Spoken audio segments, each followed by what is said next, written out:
مانوم رحمان قریشی ده کوم پکی 83 ننګونه زه آزاد امیدوار یم الیکشن به لړو نوال ضروري خو ټولو حالاتو کې امن ده چې امن وي نو امن سره هر شي ته خیر رسي ځناور ته خیر رسي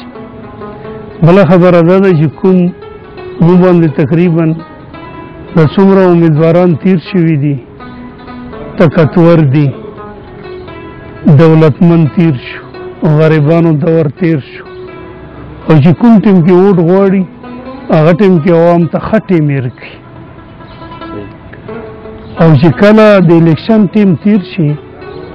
الیکشن وګټي نو بیا عوامو ته څه ټیم نه یې ورکوي لکه هغو ته څه ټیم نشته بیا او بیا ټیکې داسې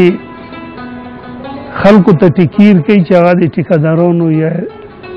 سره هغه د ټیکو څه دی هغه غني لکه څه ترتیب دی هغه د ټیکې نه وي نه هغه کاروبار دی ټیکو وي او په خپله باندې بس کمیشنې دي کمیشنو ورته نهسته زه خدای چې زه به که خپله الله تعالی مو ته غره کلو کامیاب شو کامیابي الله تعالی راکړه نو ما خپل غذا ده چې زه به خپل ځان سره 10 رکن کمیټي یا 12 رکن کمیټي جوړم هغې کمیټۍ لاندې به زه کار کوم کومې الکي دي کوم کلي دي هغو کې خپل مشران دي هغه کمیټۍ والا به ورغواړي نو هغو چې کوم ضرورت کورونه دي علاقو کې کلو کې نو هغه اوبه دي صحت ته او تعلیم ادارې دي او داسې نور کوم ضروریات دي که نه ګیس ته دا د پاکستان آیین او قانون دا یی چې کومې علاقې کې الله تعالی کومه ظاهره ایر کړي هغه ګیس ته پټرول دی هیل دی نو د هغې علاقې حق شهري قانوني هر لیول باندې د هغې حق چې والا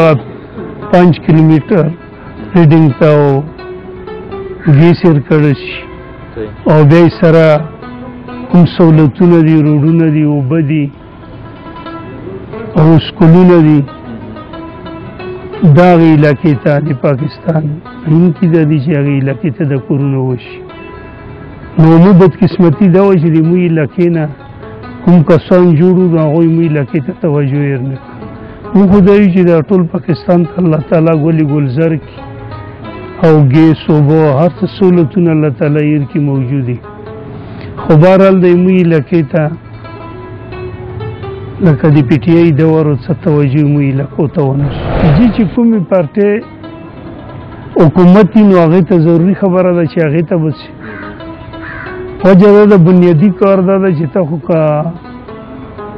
هرې پارټۍ حکومت وي یا د جمعیت یا د تحریک انصاف یا د بلې پارټۍ ته شمولیت یې سره کوي یا نه کوي خو هغه سره به دا شمولیت کوي چې لکه کوم کار یې خپلې علاقې ته مفادو لپاره به هغې سره ته موږ خلکو ته دی زه خو چې څومره ګرځېدلی او د موږ خلک کوم ده دا ډېر مینې نه ډک ده او ډېر محبت والا خلک ده او 70 سال نه مو باندې ما خو ته ویلي طاقتور خلک تیر شو پیسو خلک تیر شو غریبان خلک تیر شو نو هغه داسې کس استعمال کړي چې هغه د همګو عوامو ته څه وکړي او ما په خپله باندې نه خپل فیملي کې ټیکهداران شته نه هغه شته ما خپله 110 کسان خپلې فیملي نه ورونه ترونه ټول بهر دي دوبۍ کې دي نو الله تعالی خپل ښه روزګار ورکړه ښه چلېږي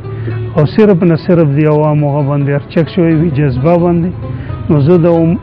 عوام نه د امید سوته چې انشاءالله دې پرې به د آزاد امیدواري میت دی کوي انتخابي نشان ما معنا ده سیف